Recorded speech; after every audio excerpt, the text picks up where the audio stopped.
Hello everyone on EFR and welcome back to the Cutie Art Crusaders for episode 6. I believe this is airing August 7th, 2012. So, yeah, welcome back. Glad you decided to come back after last week's fiery, hot episode. And this week, we've got something just as special for you. But first, my name is RainbowPlasma. I'm the organizer and editor of the podcast. And I'm Burn01, and I'm the special guest organizer. Organizer. Nice. That's a new word. I'm PhotoGuy317, and I handle art submissions and run the art on the show. I'm Pinky Dash, and I'm really hungry, and I do your questions. He's hungry for your questions. I'm very hungry for your questions. So this week we have a really special theme. It's something that we've wanted to do for a while now. The theme is sketches. And it's because we have so many good sketch artists out there that we want to feature. Sketch artists especially are the kind of artists that don't get a huge amount of publicity. Usually when people kind of remake their stuff into completed projects, that's when they get tons of views or tons of favorites or whatever. But these guys who do the sketches are like the meat and potatoes, the ones with the original ideas. And we really, really would love to feature them and also show how sketches work. There's different types of sketches and different styles and stuff. So before we get into it too much, let's just get some art on the table. We've got like 6 or 7 of them. Yeah. All right, let's just dig right on in. Our first piece seen here is by Brista called Itchy Scratchy. And Brista's got a really kind of unique style in that she just uses this understroking technique, and all of her strokes are very, like, you can see there's multiple strokes because she goes over it multiple times. I think, Burn, you can explain a little bit more about that. Yeah, not quite strokes, because it's not quite a vector, because a stroke is like, it's pixels on a line. But I know what you mean, but like strokes of a pencil? Pencil strokes. But yeah, she uses multiple lines in her art. There's a important thing in sketching and something called the undersketch. And why we're kind of doing this piece first is because it's very much still an undersketch. It's a sketch of what could be a complete work of art, but it still doesn't look quite complete. Like, it's still really cute, and all the proportions are correct. It looks fuzzy. And, like, you can tell that the lines are there, and she definitely looks fuzzy, especially in her hair and cheeks. But it's still, the artist hasn't picked a finalized line yet. The lines are still very rough, and she goes over a line multiple times, and when doing an undersketch, that's something really important, is like picking the right line or where you want a line to be. These kind of sketches, we actually had a friend who made a vector of this, who's made actually multiple vectors of Brista's stuff, and you can see the difference between how the sketch looks and how the finished product. I love the vector of this sketch because it's my OC. So It's adorable too. Yes, Yeah. So Pinky Dash has a vector of his OC in this pose, so you can see the difference there between the sketch, like what it is currently, and what it could be in a more quote-unquote finished product. Yeah, like I was saying with the undersketch, like, this artist is really, really good at proportions and really good at doing other, like, different, poses of ponies, and he has a lot of really cute poses of a filly Twilight, and like tiny a little ball and stuff. Yeah, tiny toy. And this artist is really good at what she does in the retrospect of trying to find the right lines or the right proportions, or creating the illusion that at least the lines are correct. But it's still cool to see this kind of sketch because it's a very incomplete, unfinished look. If you were to go over the lines in like a more complete stroke, or just add some more detail, you could have a really more in-depth image and have more finalized piece of art. But this is a great starting place for a piece of art, and it's a really amazing sketch as far as sketches go, and very rough sketches, beginning of what really fine art might be. And what's really cool about the community is that a community can take something like this. You have the original idea and the sketch from this artist, and that's all they need to do. Because people see this and they go, wow, that's amazing. And then it's kind of like they work together to make the finished product, which is what you see a lot with like vector artists. You'll see vector artists and sketch artists are very closely tied together, because vector artists can say, okay, we have your general idea. We can make the lines. We can make it look smooth and make it into a finished product. We have the technology. Better, more colorful. Yeah. So we have a really close relationship with a lot of sketch artists, just because, and I think in general a lot of sketch artists like vector artists and back and forth, just because there's kind of like a really cool creative process that goes on between both of them. Yeah. Yeah. Part of like vectoring is taking that unfinished product and turning it into something that, you know, is, well, either show accurate or original style. And so I know a lot of Barista's work has been vectored, and yeah, it's just, it's really interesting to see the transformation, because if you look at the original piece, it's very, you know, all the edges are very fuzzy, and like even where there's not supposed to be fuzz because of the way that she uses the lines. And in the vector, it's, you know, all one continuous stroke, so it's very show accurate. So there's just a big difference there. Well, again, being like a rough sketch, and what this artist is famous for is basically rough sketches or rough mock-ups of things, because she never finds the exact line or the right line. Pretty much the most exact lines are on this specific piece or sketch is Twilight's facial expression, her eyes, how they're closed and squinting, and then her nose and tongue. Those are the strongest lines in the entire piece, really. Yeah, you can definitely tell when you're going over a sketch. One of the most common and ways to do a sketch is to just do tons of messy lines that kind of come together and coherently make a shape. Like you can tell with her hooves, the very front hoof, like there's a couple of lines that are like way off, but you just do like 20 or 30 until you get like a coherent line that comes out of all those little ones that you put together. And using a lot of lines is very essential in sketching. Yeah, very much in this specific artist style, especially with the way that the artist makes lines and makes very like multiples of lines and retries and maybe another line, make it work, or instead of just trying to make one single line and then make that line perfect, the artist uses multiple lines and kind of uses the average of lines. And then when you look at a piece like this, your eye kind of takes the overall average of what lines are and kind of looks at that and, you know, adds shape to it and gives it a little bit of That's exactly how I do sketches as well. It's a pretty common thing. What we want to do this episode is we've got about 6 or 7, so I'm gonna skip ahead to the next one. But what we want to do this episode is kind of take you through the process of sketching and how it can transform from just being like this, which is a very kind of rough sketch, into something so much more and so different, but still being considered. So we're going on a journey. Just like how you said, how creating multiple lines like that and how it's really important for a style it is really important, because the first step to making a sketch is making the right proportions and then kind of finding your right lines. But the first line you make never has to be the right line. It never has to be your final line. Especially with sketching, what's really important is drawing multiple lines, because one line, your first line is probably never going to be the right line. So trying to get that shape and get that proportion with a rough sketch like this is really important to finding your final line or your final look to your piece. Yeah. What's really interesting actually here is you can still see a lot of like the proportion references and stuff. Like if you look in Twilight's shoulder or her head, you can see there's a circle and there's lines to kind of map out where facial features go. And I guess this would be a good time to plug the MLP Drawing School on Reddit, because they help, like, you know, artists like sketch artists or other types of artists, you know, really nail those perspective and proportion. They have a lot of really great links to references and links to tutorials, and they have a lot of great posts there helping artists out. And they also have a lot of really great artists there who are willing to help critique and help sketch artists, especially people who maybe are trying to start sketching this level.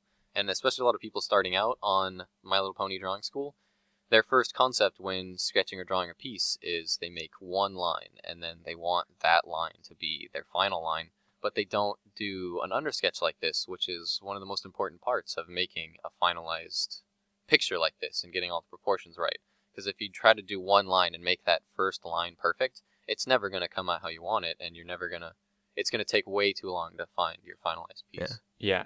If you take a look at our next piece, it's 1 Hour Fancy Octavia by Dream Star Slash, so Dream Dash Star Dash Slash. Hard name to describe, but you'll see it on the screen.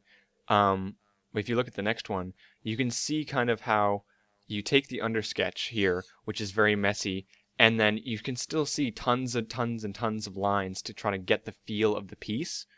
But also, you can clean it up afterwards, making it a little bit smoother. Mm-hmm. Yeah, because the reason why I love the first is it takes those averages of lines, and it makes a cute picture. It makes a really nice sketch. And this one, it uses even more lines, and it uses way more lines than the other to make more defined lines, and it also uses those thousands of lines to create shading and shadows in the piece as well. And like this one, you can definitely see it has a lot more finalized lines. So the sketch artist has been using that technique of going over lines multiple times and trying to find the perfect line and the perfect roundness, edge, and shape and angle of all of the pieces. You can see the legs and the bow tie and the eyes and the saddle and everything like that.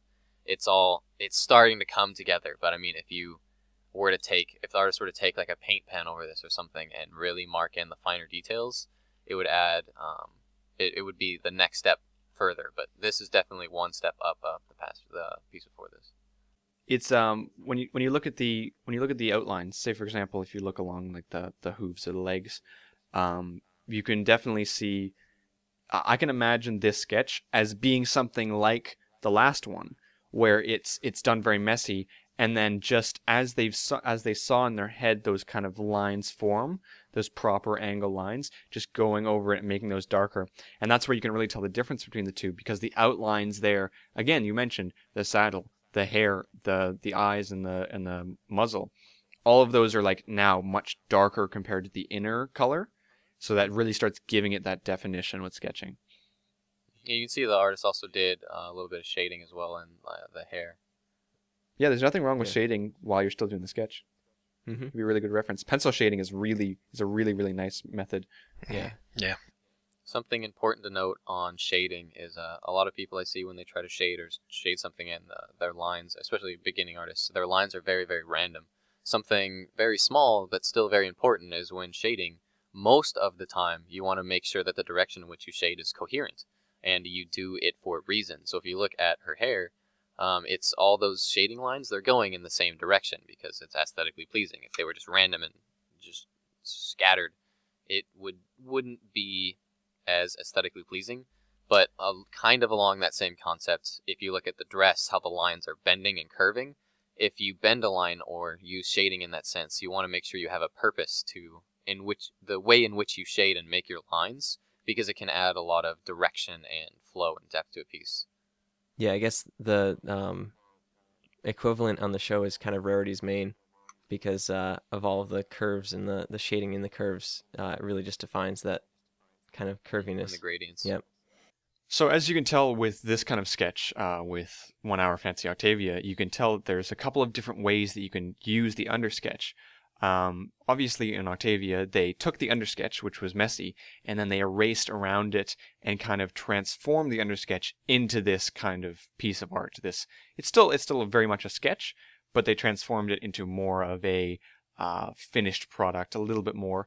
You can also do that in this example, the next piece, which is Statue Discord in the Works by Mickey Mouse. Mickey Monster. Mickey Mouse. Mickey Monster, maybe. I have to argue, because in the 1 Hour Fancy Octavia, there's no real proof that he erased around the outside of it. Yeah. Well, anyways, you get what I'm trying to say with the undersketch transforming into the actual sketch, as like opposed a to finalized piece. right, as opposed to if you take a look at Statue Discord in the Works by Mickey Monster. It's over. you can see that they took an undersketch, and you can clearly see the undersketch, and then they went over it again with like it very much kind of like They've built stuff on top of it. Yeah. Well, the difference between the two is in 1 Hour Fancy Octavia, the artist has made what we would call like an undersketch, pretty much the finalized piece of that sketch. He's put a lot of effort into defining the finalized lines and then the shading and all of that in the piece, to whereas Mickey Monster, when he makes his undersketches, they're still really rough. So I love to see Mickey Monster's sketches, because he leaves those undersketches in his piece and just kind of tones them down so you can kind of see how he created his finalized product. But that was just what I was talking about earlier. You can see on Discord how when he was making the proportions for Discord and where he wanted Discord to be, he started out with multiple lines. It was never just the first line. He started out with multiple lines on his arm and in his head to get those basic proportions where he wanted. And then he went back over that and found his finalized lines out of the chaos that was all of the average lines that you would see Chaos in, like, Discord. I see what you did. and what, like, as in our first example, the itchy scratchy Twilight, you can see how he went over what was more chaotic example or undersketch like that to create the finalized, more perfect sketch, if you will, or more perfect line art. Yeah, and Finalized, rather. even in this piece, I mean, you can still see in the final lines, or the more finished lines, you can still see some of that multiple stroking or multiple lines, like in Discord's right horn or in his neck. You can see that. So he could even take this a step further.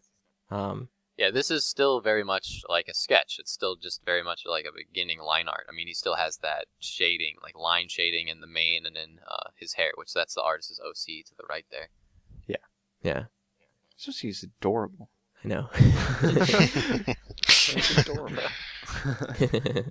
I really love this picture too, like the expression on Discord and his getting angry and sweating, so angry on this stick figure. Yeah, that's something that Mickey Monster does really well, his expressions. Yeah. Mm-hmm. And you can't see any of that in the undersketch. So he really brings that out when he finalizes everything. Sketching is a lot more than just making a sketch and then making the finished product. There are definite steps to it, and everybody does it a little bit differently. But there are definitely like at least 3 or 4 steps, no matter how you do it, on how you start from the original lines and end up with your finished product. Yeah. All right. Should we move on to the next one? Oh, man. A quick note before we move on. It's also cool to see the original one. Our first example, I believe, is done. It's done traditionally. It's done with a pencil on paper, and then it's brought onto a computer, and then the paper is cut out with Photoshop. I think, I'm not sure. And then our second example is very much traditional. It's just pencil sketch. And then we have the statue Discord, which is digital. It's done with a tablet, and it has the undersketch of the tablet and the finalized line done with the tablet. Yeah. But you can still, depending on medium, you can still do like a finalized line with pen if you're doing a traditional sense, or you can even start with your undersketch in pencil and then try to create the more finalized lines like in Mickey Monster digitally. Well, it's super interesting because the same techniques are used regardless of whether or not you're using pen and paper or whether or not you're using digital. You know, everybody has the same kind of undersketch idea, then going over it in a thicker kind of thing. Obviously, digital art is a little bit easier to work with because it's not so permanent. You know, you got layering and you can shift stuff around. Yeah, that's right. Moving back to traditional. Right. Yeah. So our next piece is called "The Fun Has Been Bubbled" by Joey Darkmeat. It's so adorable. Yeah, I'm sure everybody was waiting for us to get to this guy. Yeah. I can't talk about this one. I'm sorry. It's too cute. Like, go on. Lara's face, just like pure enjoyment. I can't. Hey, RainbowPlasma, just look into her eyes. Just like stare. Let yourself be drawn in.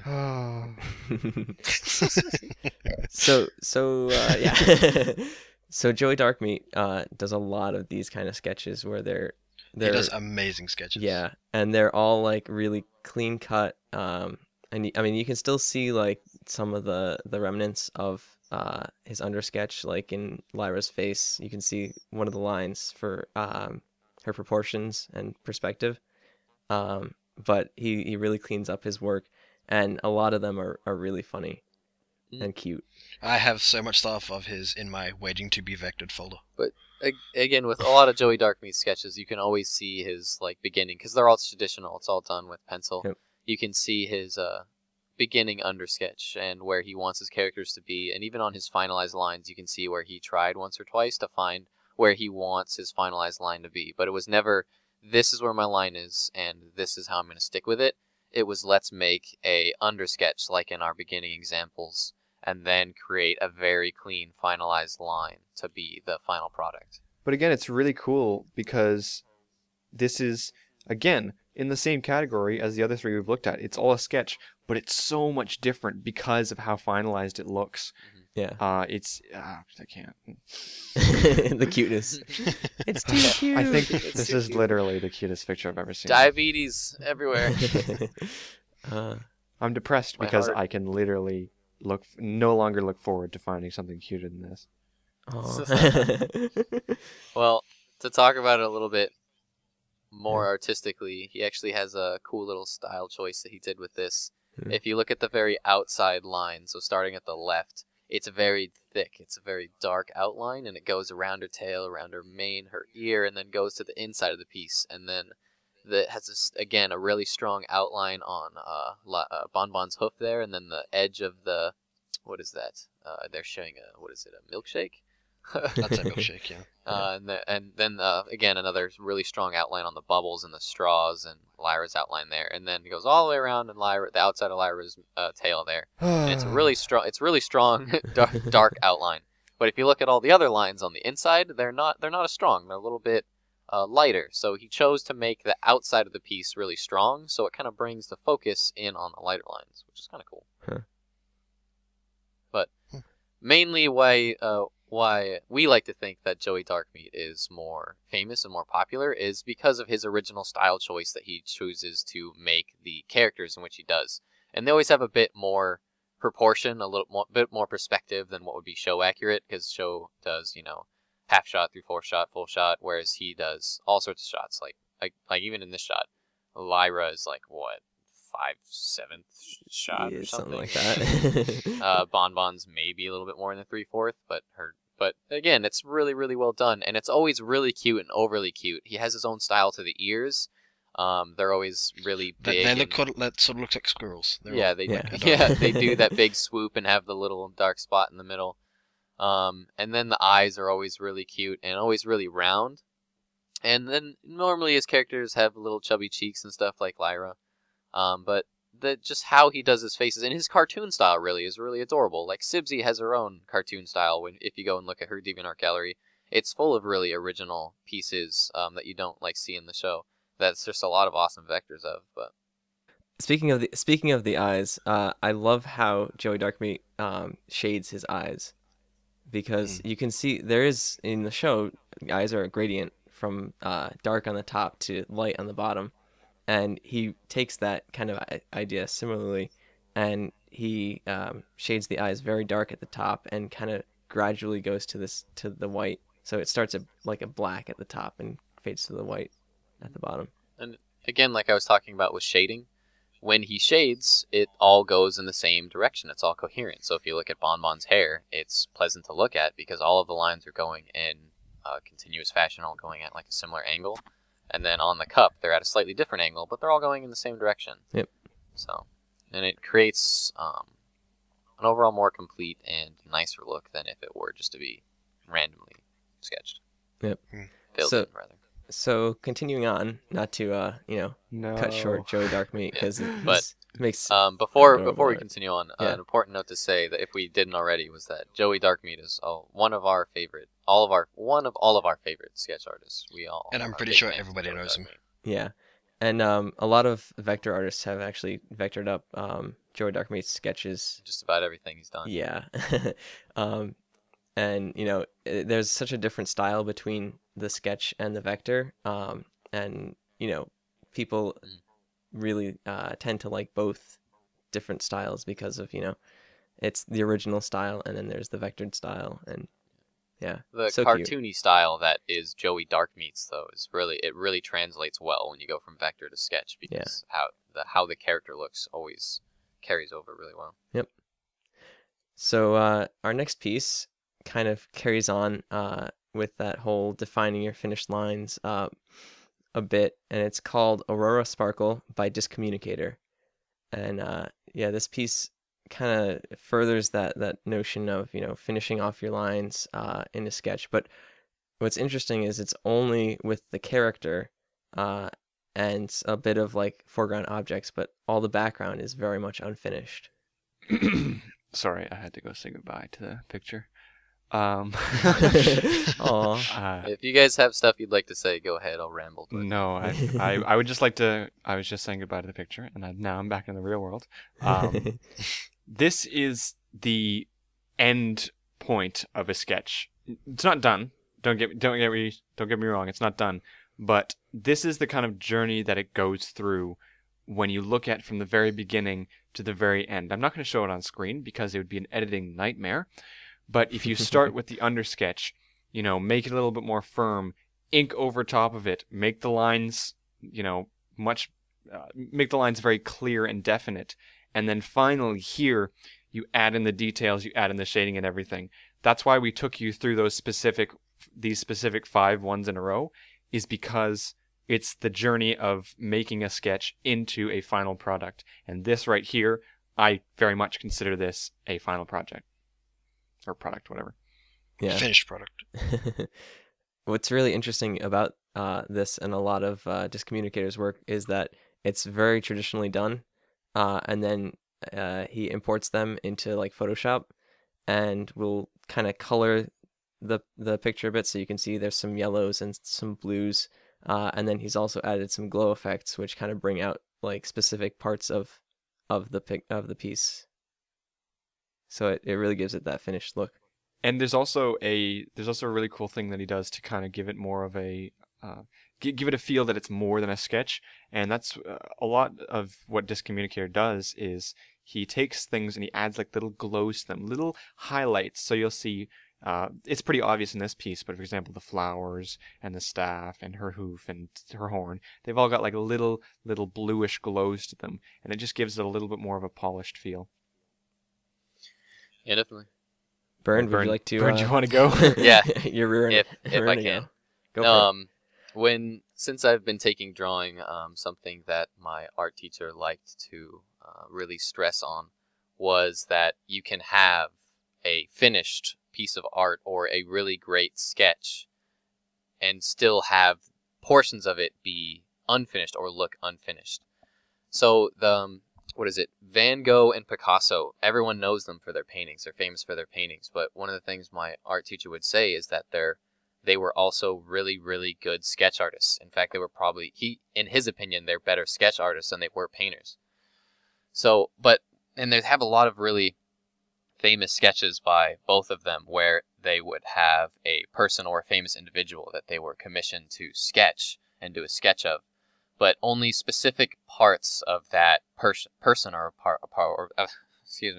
of that person or individual would be finalized or have a lot of detail put into them.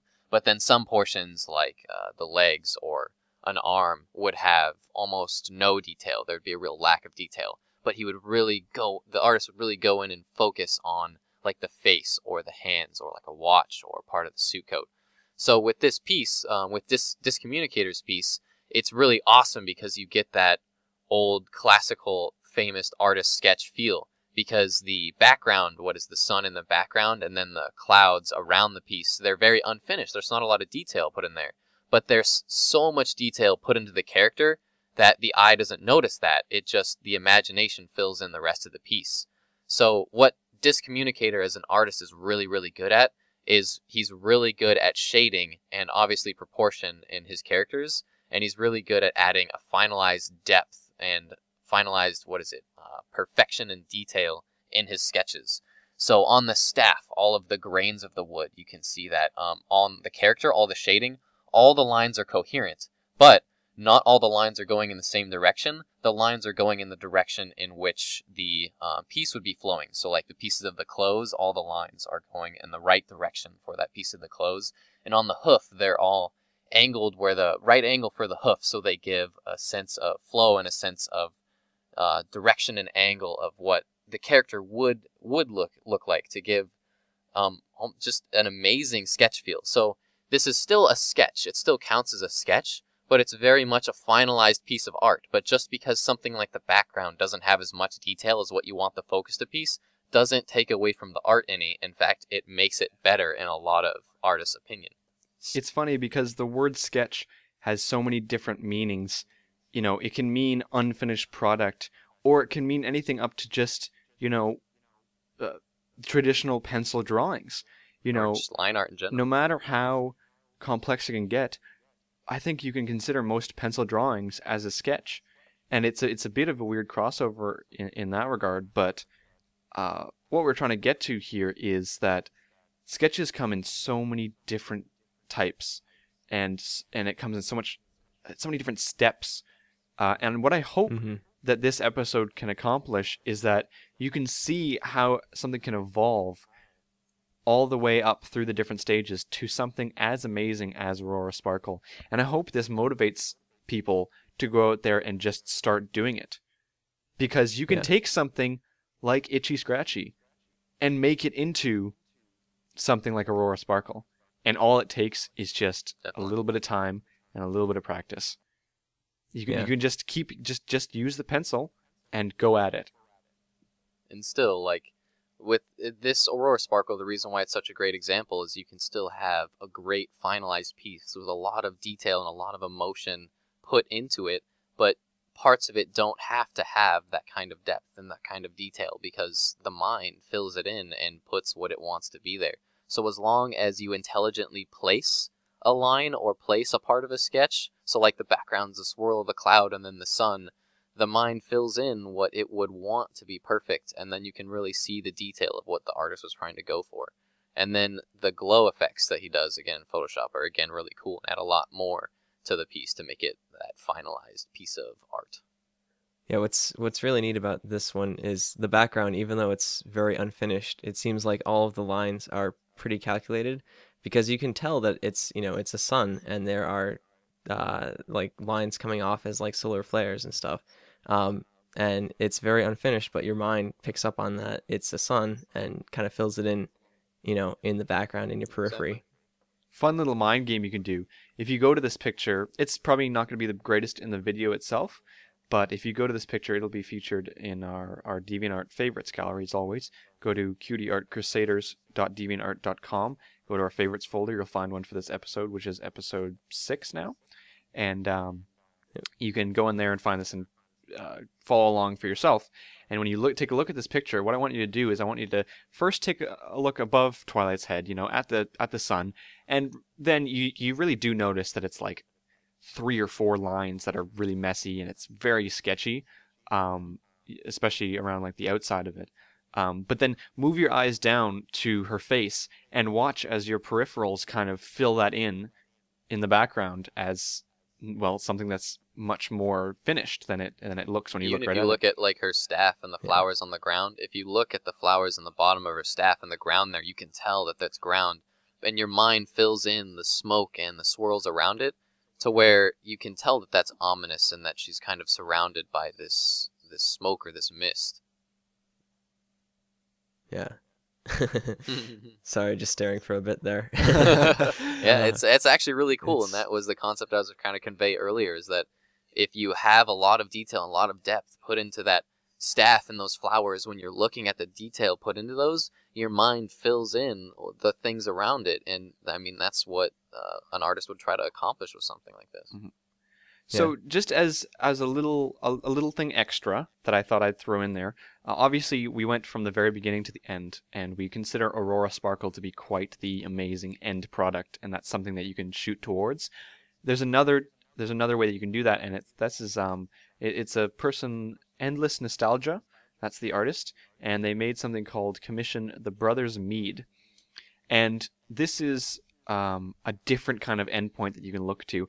Maybe not quite as much detail in the actual characters themselves, but you can see how this has gone from a sketch to something with detail everywhere and really making the environment pop out to you. And still just using a basic old pen and pencil. Or still pencil find and there's paper. a lot of detail put into the characters, but it's a more show-accurate detail. It's more realistic, cartoony, definitely show-accurate feel, but with gradients and with shading, and to give it that 3D feel. All with pencil. I mean, this is traditional graphite, and it's awesome to see this finalized piece, because he takes what was a sketch. When I was talking about a sketch where you have a focus and you have something that's extreme detail, and then you neglect that detail in some areas, in this piece, the artist doesn't do that anywhere. Everything is detailed. The characters are detailed.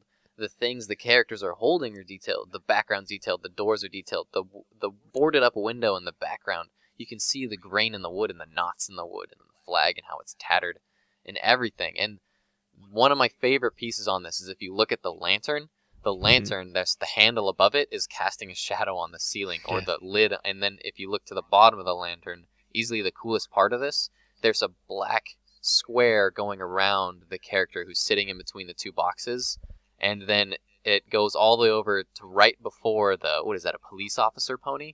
Or no, it's like gangster pony. Gangster pony. It's the brothers Mead, so maybe they're like a, what is that in the Prohibition days? Mobsters, yeah, whatever.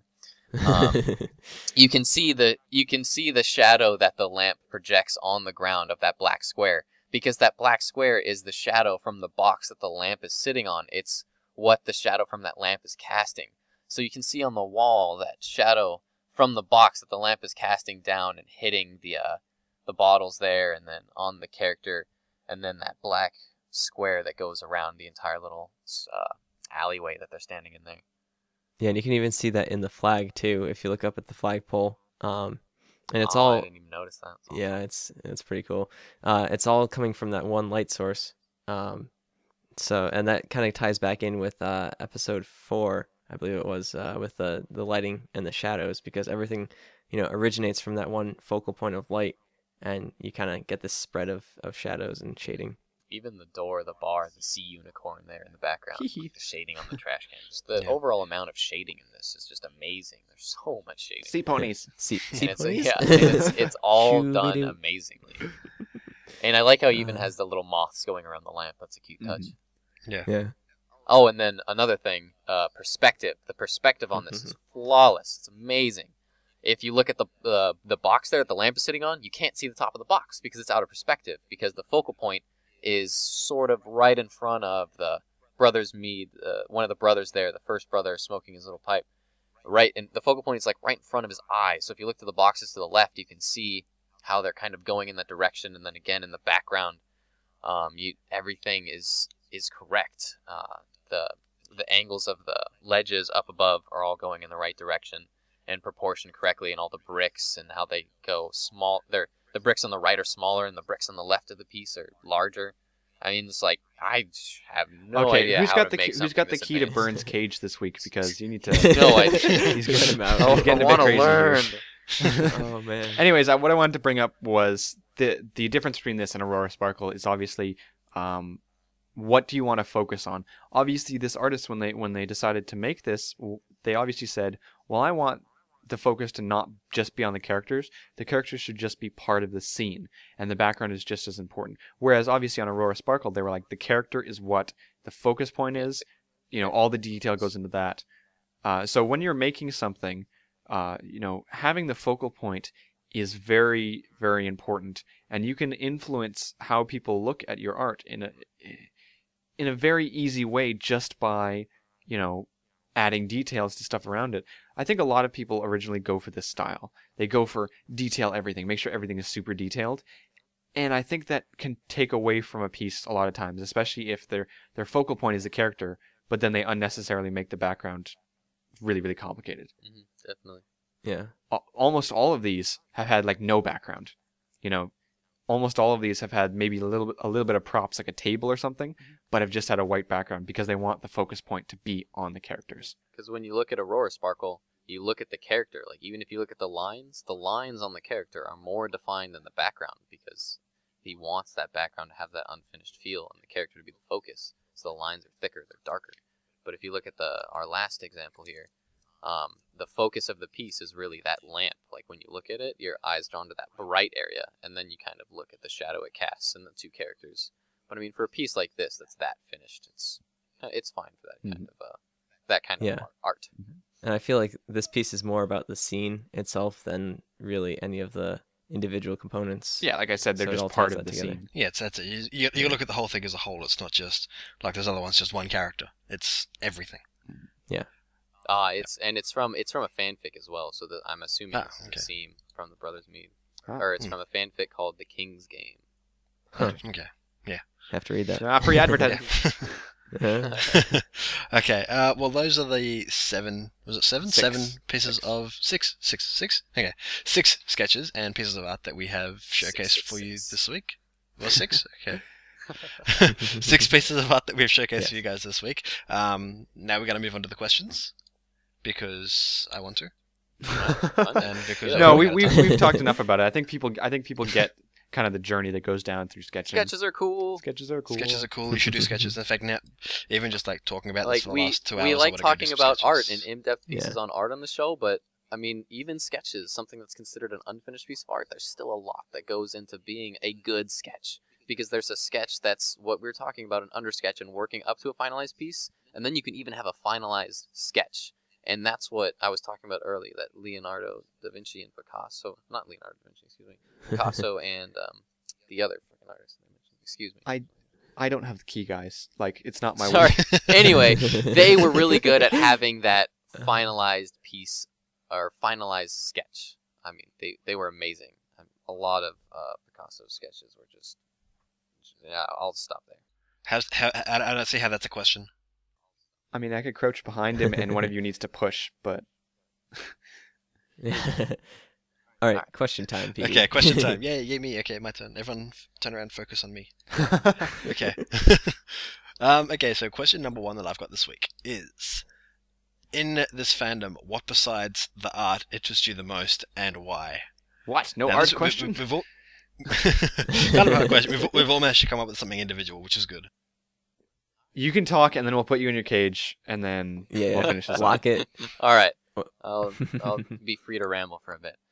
Anyway, what I personally love most about this community, besides from art, well, it ties mostly into art, but I love the crossovers. I love how ponies seem to bleed into everything else I love. I'm huge into Magic the Gathering. I'm a real big competitive Magic the Gathering player. I work at a Magic the Gathering store. I work at the Batcave, and I love every second of it.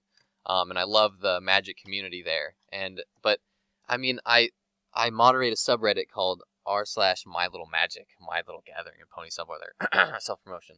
But I mean, there's fan artwork in things like that just bleed into so much. And I mean, the artwork, you have crossovers of other kinds of fandoms. I mean, Doctor Who, of anything, and it's everywhere. everywhere. There's so many. I love custom paintings or commissions. So custom altered Magic cards, and there's a lot of My Little Pony alters on cards. I even own a few, some worth more than. I'm proud of what they're worth. Oh, jeez. But I mean, I have a My Little Pony playmat. I mean, and it's awesome. It's this giant, colorful playmat done by a vector artist in the My Little Pony Vector Club that I got printed off of inked playmats, and it has the main 6, Princess Celestia, Luna, Spike, and the CMC and Derpy, all just happy as can be and just obnoxiously colorful. And I go to professional Magic tournaments with this playmat, and I mean, I get compliments. Other bronies come up to me like, "That's amazing. Where do you get it?" And I mean, what is it? Pixel Kitties is famous for doing all sorts of crossovers, and I mean, it's just how ponies can bleed into everything else I love is what amazes me the most. So basically, you what besides art interests you the most, and you definitely included art in that, so you cheated. Lock 'em up, boys! All right, so How anyways. did it go with Pinky? Lock the key. Yeah, Pinky, do you have the key? Did you swallow the key again? Because we can only get so many copies made. All right. Tasty key. All right. I guess I'll go Yeah, next. I really enjoy watching PMVs or pony music videos on YouTube. There's a ton of PMVs. I love the sale one. I know. Oh man. Sorry. Back in your cage. Sorry. Yeah, the Sail PMV is really good. I personally love the PMV called "The Stars Will Aid in Her Escape," which is uses the Cosmic Love song from God, who is it? Yeah. It'll be in the description, guys. I'm not going to include this in the video. They'll be in the description. Yeah, it's just really well done, and it really brings out like, you know, there's music in the community, but this really brings out editing. Florence and the Machine. And like Burned? music video editing. Sorry. Burned. Yeah, this really brings out like people's editing ability, and especially like with masking the different characters and trying to lip sync and get the voices synced up and stuff. And it really, you know, a lot of people will say, oh, it's a PMV, it just uses clips from the show and just uses music from other people, and in a way, yes, but there's also a lot more to, like, you know, trying to get the perfect clips in the perfect position. And actually, in episode 3 of our podcast, we interviewed Spirito and Lionheart, and they're creating essentially a PMV, but they're animating the whole Yeah, like thing, super advanced so- PMV. Yeah. So if you haven't seen it, go check it out. I think one of the first things I saw when I sort of entered into the Bronydom was the "I'll make a man out of you" PMV, and that was so cool. Yeah, that was cool. Yeah. It's really old too. It's back in Yeah, it like is. Yeah. wasn't that like March of 2011 or May of 2011? Yeah, something like that. Yeah. Jeez. All right, RainbowPlasma. Oh, okay. I'm going next. Okay. Hands down, what captured me the most, and it's probably because I got into it quite early, like less than a month. But one of the first brony friends I met were really, really into the music, the brony fan music, and I didn't really know anything about it, but like I was interested in learning new things, like figuring out more and more stuff, and just because they happened to be very into it, they kind of guided me along there and hooked me on it. And now I have like 100 brony songs on my iPod that I listen to, and like when I'm driving somewhere, I'll always have like my iPod playing and singing along to different things, whether or not it's from the show or remixes or original stuff or all this different stuff. So I actually have a list of all the music that I listen to, self-promotion. It'll be in the description. It's one of my journals that I kind of update with all of the music that I listen to. But there are great artists out there. I'm not going to mention them all, but like Assertive Fluttershy is a great one, and Replacer is a great one, and I love T the Pony. Obviously T the Pony is pretty famous. Wooden Toaster, like they're way up there. But yeah, the music captured me, and it's something that I've kind of stuck with, which I wasn't expecting because I'm really not into music that much. But you know, pony music is really. I have a playlist of just pony webs that I listen to at the gym, and it's great. Mm-hmm. Also, I'm a big fan of Mando Pony. Shout out to him. I know he works closely with Everfree. Yeah. Yes. Yeah.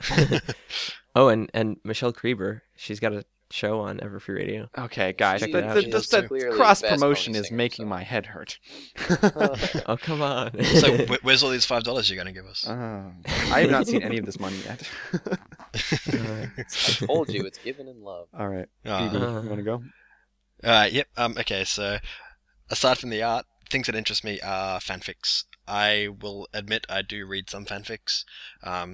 Shout out to the Reading Rainbow guys, because I know you guys read them all out. Oh, for the love of cross promotion. Quiet you.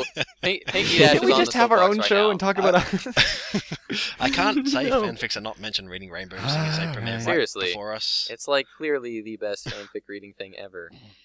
Yeah. Okay. Yeah. I'm not joking. So yeah, fanfics are like, I don't really have a set sort of genre that I go and read, but I pretty much only read them if they're short, aside from the really big ones. I'm like, for example, I'm not going to read Fallout Equestria because it's huge, and I just can't sit on my... You don't have 2 months of your time? Come on. Like, I just can't sit in front of my screen and read for that long, and it just doesn't work. Although I have read some of the really big grimdark ones, like I have read Cupcakes, I have read Cheerilee's Garden. I will admit I have read those. Easy. Oh boy. Don't Google it. Don't worry, No. I'm not going to give away any spoilers. Oh, that's what we were worrying about. Yeah. That's exactly. Thank you. Well, they're not gonna read them on Reading Ren Rooms, so. And yeah, I have read some of the other ones as well. Like I have read My Little Dashie. Have read that one. Oh God, yeah. Burned, you can go and cry now that you can think about it. I hate you so much. I refuse to read that. Have you actually read it? Yeah. No, you He really? read it. I haven't I read it yet. refuse to read it. You don't even know what it's about, and you don't want to read it. I do know what it's about. I know a lot about it. Too much about it. You're not a real man until you've read My Little Dashie. But I will say my favorite genre is sort of like the grimdark sort of thing. But whatever. I just think it's amazing what the community can do. It's just like That's right. fanfics. Yeah. There's like amazing. these set so many. episodes and everyone's going nuts. 2 words. So many fanfics. Background pony. Fanfics. Yeah. Background pony. I haven't read that one yet. Background Even pony. just being able to like expand onto the original storyline and stuff is awesome too. Especially in our it was a 3rd episode when we were talking to Spirit, like hearing her version of like her fanfiction. That was awesome. Yeah. Ties in really well to the PMVs because she's making a PMV about a fanfiction, which is a crossover. Oh my god. Ponyception. Sorry, I'm gonna go stab my eye with a fork for saying that. Okay, well, It's okay. You enjoy It's that, not as though. bad as when you drop every pony all the time. No, I Every don't. pony, I never say Stop that. saying every Nope. pony. I never say that. Stop it. Says it too much. Every pony, no pony, just stop It's just saying. like every time it's like, hey, it's a brony. It's like, oh, Nope, yeah. don't say it. Don't pull this crap on me. Welcome to the end of the show, folks. We're not gonna. Yep. No, I think we have another Okay, question. so no, no, we're that's- running out So of do you time. have any recordings of RainbowPlasma singing? No, Oh, what? actually, We thanks do for have- All of this is asking. gonna get cut out. No, oh man. This has gotten No, out of hand. okay. No, but seriously, we're Okay, running. guys. Well, that's all the questions that we have for this week. Yeah, I know we're running it a was bit only long. one, but it was quite an in-depth question, seeing as we all had something each to say. Yeah. I'm gonna Yeah. do some plugging right now. So we've got our email account, which is cutieartcrusaders@gmail.com. That is the best place to contact us. So if you have any questions that you have for us, please send them in because they're really hard to think up, and we have none at the moment. We've pretty much run out, so we have to think up some for every episode. Send them into there. Also, any piece of art that you want us to have a look at and have a look at for any future episodes. I don't know if you've noticed, but all of our episodes so far have had themes. We have another theme coming up for next week. RainbowPlasma, do you want to go into it, or? Yes, the theme for next week, which will be episode 7, it is water. So if you guys have any kind of art that you want to submit that has to do with water, we're not just talking about big bodies of water. It can be anything. It can be like, we have one for next week that's about tears.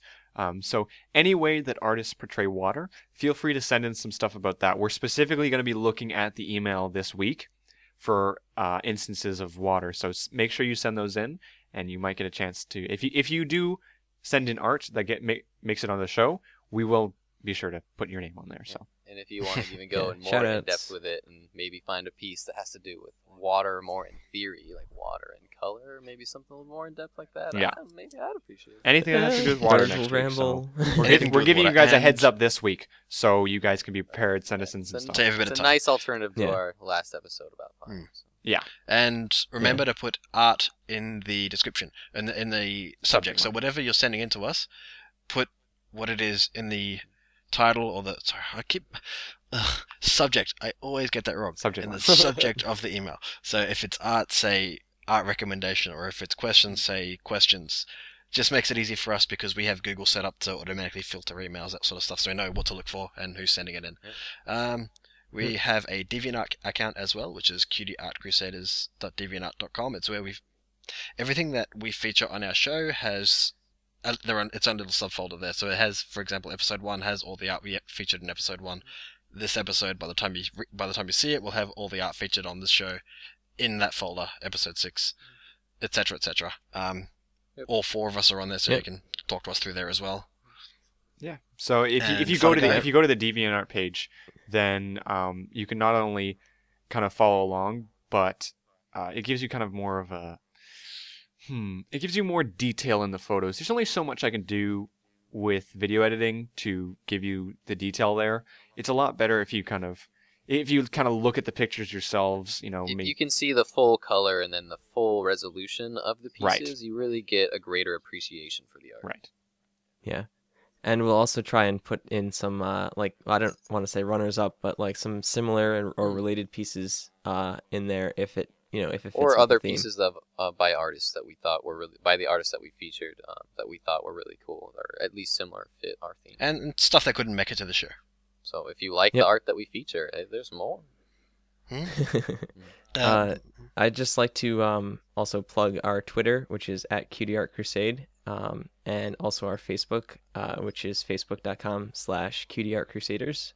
And the Twitter is really good for up to the minute details on like when we're airing, or if we're interviewing someone, or just like about the theme or art in general. Yep. Is there somewhere that we're not?